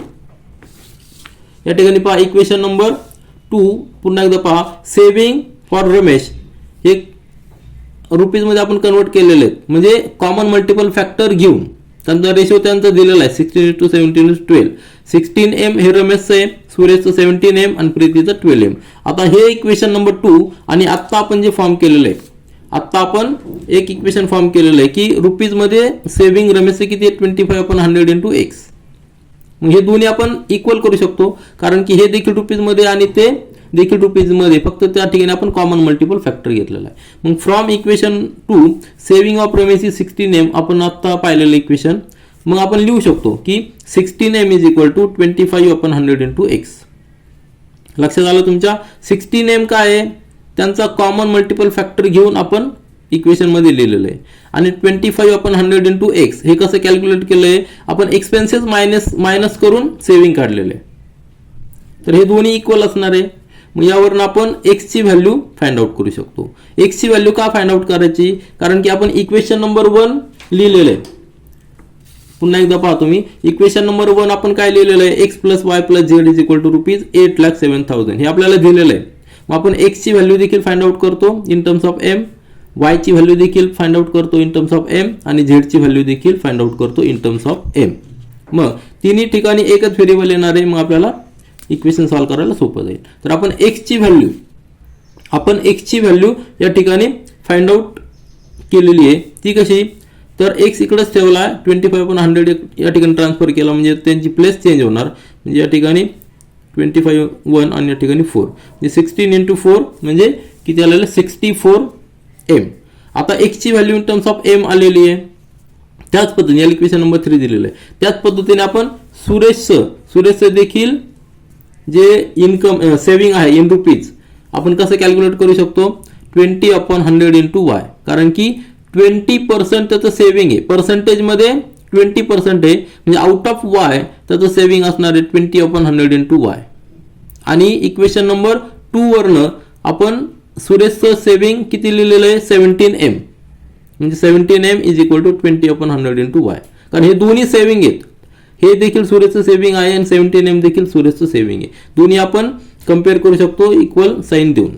मग या ठिकाणी y ची व्हॅल्यू आपण काढणार आहे. y ची व्हॅल्यू कशी काढणार आहे, y इकडेच ठेवलाय, 20/100 इकडे ट्रान्सफर केला, 21 आणि या ठिकाणी 5 17 × 5 म्हणजे किती आलेलं 85M. म्हणजे y ची व्हॅल्यू देखील आपल्याला इन टर्म्स ऑफ m मिळालेली. याला इक्वेशन नंबर 4 दिलेलं आहे. इक्वेशन नंबर 3 आपल्याला मिळालेलं आहे की x ची व्हॅल्यू 64 × m आणि y ची व्हॅल्यू 85 × m. इक्वेशन नंबर 3 आणि 4. सिमिलरली आपण प्रीतीचं सेव्हिंग देखील कम्पेअर करू शकतो. या ठिकाणी saving for Preeti in rupees, आता इन पर्सेंटेज किती आहे 10% आहे सेव्हिंग. मग रुपीजमध्ये किती असणार आहे, आउट ऑफ 10% म्हणजे आउट ऑफ 100.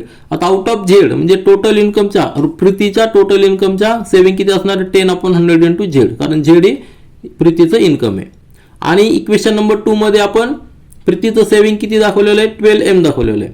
म्हणजे 12M आणि ही व्हॅल्यू सेम असणार आहे 12M = 10/100 × झेड. या ठिकाणी झेड असंच ठेवलेलं आहे, 10/100 आपण ट्रान्सफर केला आहे. मग त्याची प्लेस चेंज होणार, इथं येणार आहे 10, बरोबर आहे. म्हणजे 12M × 10 म्हणजे झेडची व्हॅल्यू मिळालेली 120M. आता x, y आणि z तिन्हीच्या व्हॅल्यू आपल्याला इन टर्म्स ऑफ m मिळालेल्या आहेत. मग तिन्ही पण आपण व्हॅल्यू इक्वेशन नंबर 1 मध्ये पुट करायचे. इक्वेशन नंबर 1 जे आहे आपल्याला आपण लिहिलेलं आहे x + y + z = ₹8,07,000 हे आपल्याला गिवन आहे. मग x ची व्हॅल्यू फ्रॉम इक्वेशन 3, y ची व्हॅल्यू फ्रॉम इक्वेशन 4 आणि z ची व्हॅल्यू फ्रॉम इक्वेशन 5 आपण या ठिकाणी पुट करूया. ती व्हॅल्यूज आहेत 64M + 85M + 120M = 8,07,000. मग या तिघांची ॲडिशन किती येते 269M = ₹8,07,000 येणार आहे. म्हणजेच m ची व्हॅल्यू आपण या ठिकाणी काढू शकतो. m म्हणजे काय, कॉमन मल्टिपल फॅक्टर. तो कसा येणार आहे 807,000 / 269. आता 269 हा याला 2 ने डिवाइड होत नाही, 3 ने होत नाही, कारण की त्यांची ॲडिशन /3 नाही आहे म्हणून 3 ने होत नाही, 4 ने पण होत नाही, 5 पण नाही, 6 पण नाही. 6 ने का नाही, कारण की 2 आणि 3 आणि कंबाईन होत नाही म्हणून 6 ने नाही. तर हा प्राईम नंबर आहे, आपल्याला डायरेक्ट डिव्हिजन करावं लागणार आहे. त्यासाठी काय करावं लागणार आहे, आपल्याला 269चा टेबल या ठिकाणी लिहावं लागणार आहे. टेबल कसा लिहायचा 269, परत त्याच्यामध्ये 269 ॲड करायचे, डबल करायचा. या ठिकाणी येणार 12 + 1 3 आणि या ठिकाणी 5.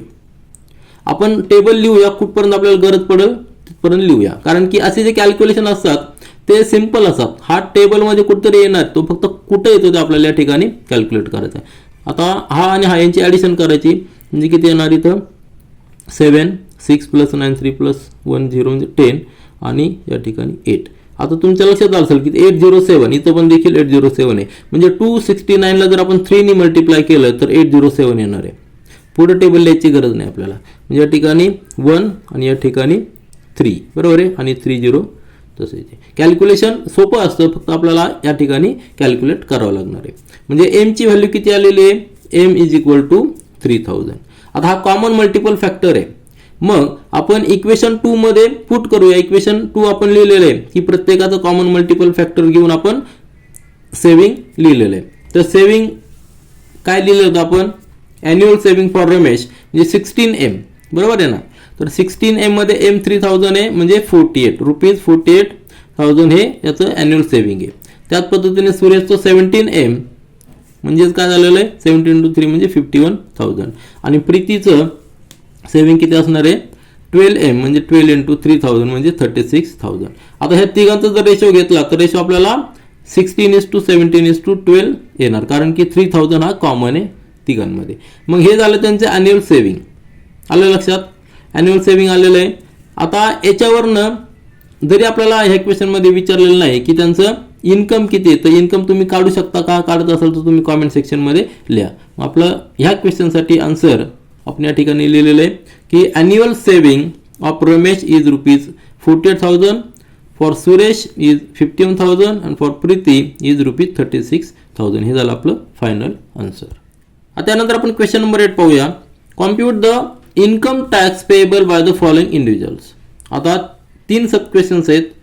आता इन्कम टॅक्स पेएबल करायचं म्हणजे आपल्याला काय माहिती पाहिजे, तर त्यांचं टॅक्सेबल इन्कम माहीत पाहिजे आणि त्यांचं एज माहीत पाहिजे. आपण टेक्स्ट बुकमध्ये पाहिलेलं की आपल्याला 3 टेबल दिलेले आहेत. 3 टेबल रेफरन्ससाठी काय आहे, कारण की 3 ग्रुप केलेले आहेत. एक बिलो 60 इयर, नंतर 60 to 80 म्हणजे सिनियर सिटीजन, आणि अबव 80 म्हणजे सुपर सिनियर सिटीजन. यांच्यासाठी वेगवेगळे स्लॅब आणि वेगवेगळे टॅक्सेस आहेत. तर आपल्याला सुरुवातीला काय माहीत पाहिजे, त्यांचं एज. पहिल्या सब क्वेश्चनमध्ये काय दिलेलं आहे, mister Kadam who is 35 years. या ठिकाणी 35 इयर्स आपल्याला माहिती, म्हणजे आपल्याला टेबल नंबर 1 यूज करायचा आहे. त्यानंतर त्यांचं टॅक्सेबल इन्कम आपल्याला माहीत पाहिजे, ते देखील या ठिकाणी डायरेक्ट दिलेलं आहे. आपण आधी जे प्रॅक्टिस सेटमध्ये क्वेश्चन सॉल्व्ह केलेले त्यामध्ये आपण टॅक्सेबल इन्कम कॅल्क्युलेट करत होतो. आपल्याला ग्रॉस इन्कम दिलेलं होतं, त्यानंतर त्यांचं डिडक्शन, सेव्हिंग वगैरे काय असेल ते सगळे कॅल्क्युलेट करून आपल्याला टॅक्सेबल इन्कम कॅल्क्युलेट केल्यानंतर आपण टॅक्स काढू शकत होतो. या ठिकाणी आपल्याला डायरेक्ट टॅक्सेबल इन्कम दिलेलं आहे, त्यामुळे आपण टेबल रेफर करूया. टेबल मी पुन्हा एकदा तुम्हाला दाखवतो. आपल्याला टेबल नंबर 1 पाहायचं आहे, कारण की त्यांचं एज 35 इयर्स आहे. तर हा टेबल नंबर 1 आहे. त्यामध्ये काय इंडिव्हिज्युअल्स आहे आणि एज अप टू 60 इयर्स आहे. आत्ता जे आपल्याला एक्झाम्पल आहे ते ह्या ग्रुपमध्ये बरोबर बसणार आहे. मग मिस्टर कदम यांचं आपल्याला टॅक्सेबल इन्कम माहीत झालेलं आहे आणि एज ग्रुप देखील माहीत झालेलं आहे, म्हणजे आपल्याला हा टेबल 1 फॉलो करतात. ह्या टेबल 1 मध्ये काय दिलेलं आहे, अप टू 2,50,000 कुठलाही टॅक्स नाही आहे, बरोबर आहे. आणि त्याच्यानंतर 2,50,000 to 5,00,000 यासाठी आपल्याला हा रो फॉलो करायचा आहे. त्याच्यानंतर जर इन्कम 5,00,000 to 10 असेल तर हा रो फॉलो करायचा आहे. आणि इन्कम जर मोर दॅन 10,00,000 असेल, टॅक्सेबल इन्कम लक्षात घ्या, या ठिकाणी टॅक्सेबल इन्कम आपल्याला माहीत पाहिजे.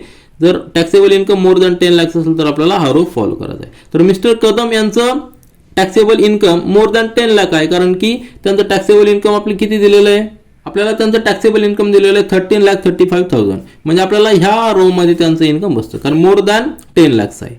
परंतु खाली एक नोट देखील आहे, इथं सरचार्ज आहे कोणासाठी, ज्यांचं इन्कम ॲन्युअल इन्कम हे जर 50,00,000च्या वर जर असेल तर त्यांना सरचार्ज आहे. परंतु यांचं इन्कम 50,00,000 पेक्षा कमी आहे, 10,00,000 to 50,00,000 या इन बिटवीन आहे. मग आपल्याला फक्त हा रो फॉलो करायचा. याच्यामध्ये काय दिलेलं आहे, ₹1,12,500 plus 30% of on taxable income minus 10,00,000. हे झालेलं इन्कम टॅक्ससाठी.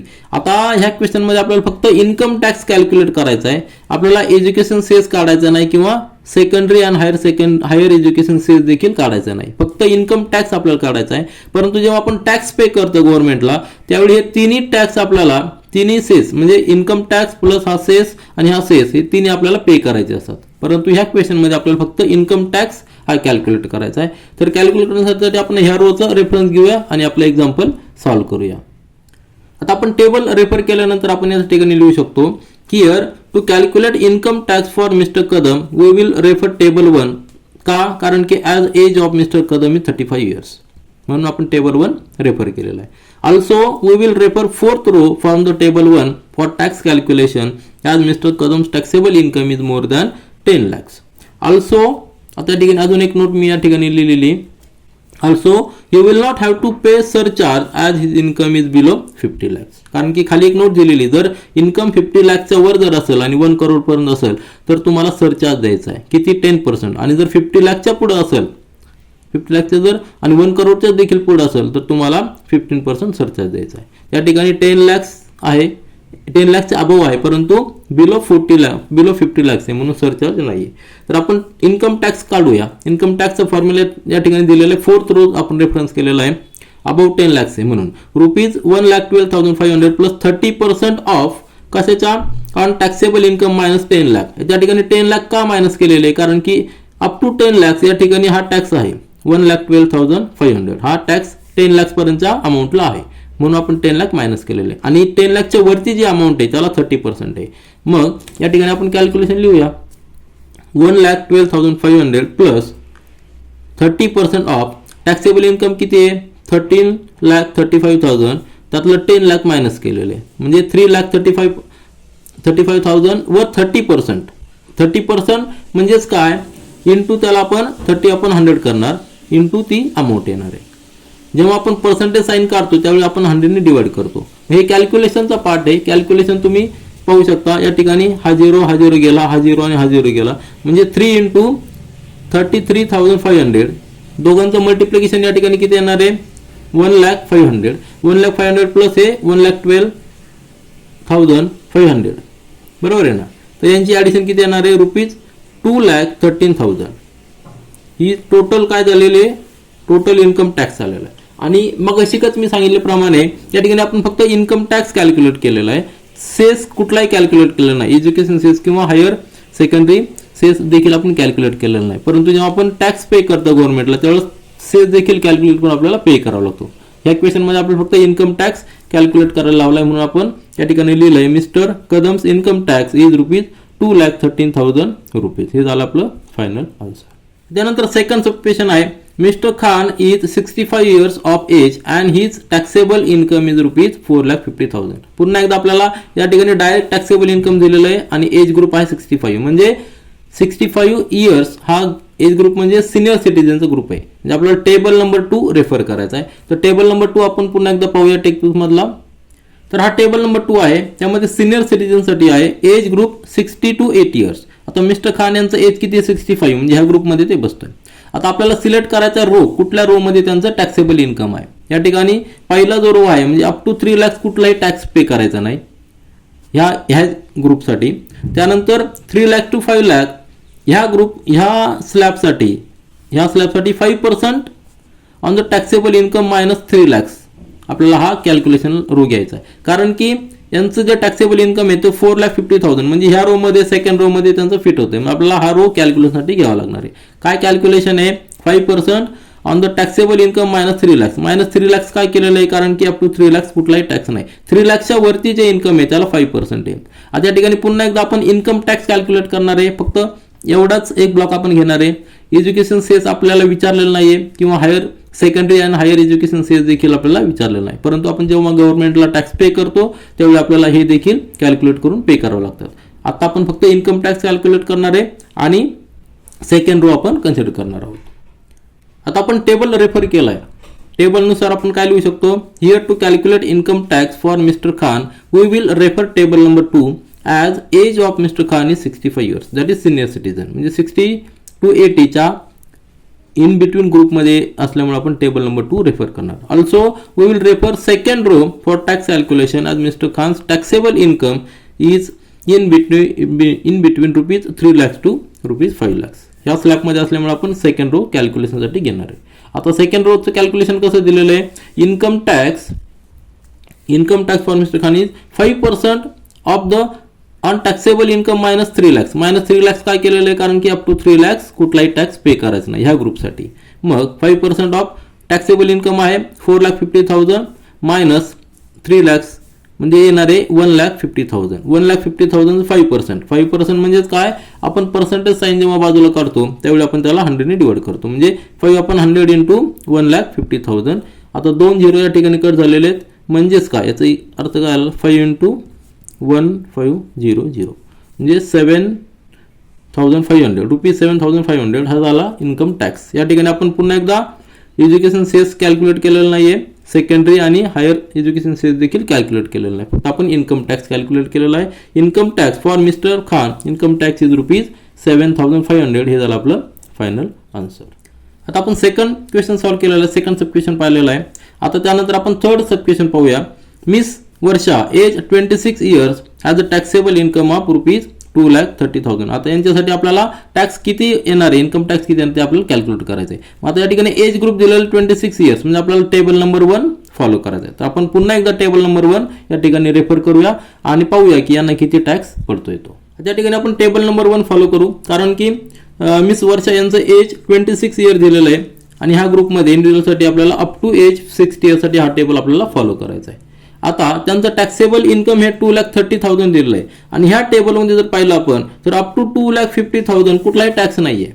म्हणजे त्यांचं जर टॅक्सेबल इन्कम अप टू 2,50,000 असेल तर त्या इंडिव्हिज्युअलला कुठलाही टॅक्स पे करायचा नाही, इन्कम टॅक्स नाही, एज्युकेशन सेस नाही किंवा सेकंडरी आणि हायर एज्युकेशन सेस देखील पे करायचा नाही. मग यांचं टॅक्सेबल इन्कम ह्या स्लॅबमध्ये असल्यामुळे त्यांना कुठलाही टॅक्स पे करायचा नाही. मग आपला आन्सर अतिशय सोपं आहे. आपला आन्सर आपण या ठिकाणी लिहूया. तर या ठिकाणी आपण पुन्हा एकदा वर्डिंग मध्ये व्यवस्थित लिहिलेलं आहे की here to calculate income tax for miss Varsha we will refer table 1 as age of miss Varsha is 26 years. From table 1 we can write की miss Varsha will not have to pay any income tax as his taxable income is below 2,50,000. तर हे झालं आपले final answer. This is all for this video. Thank you.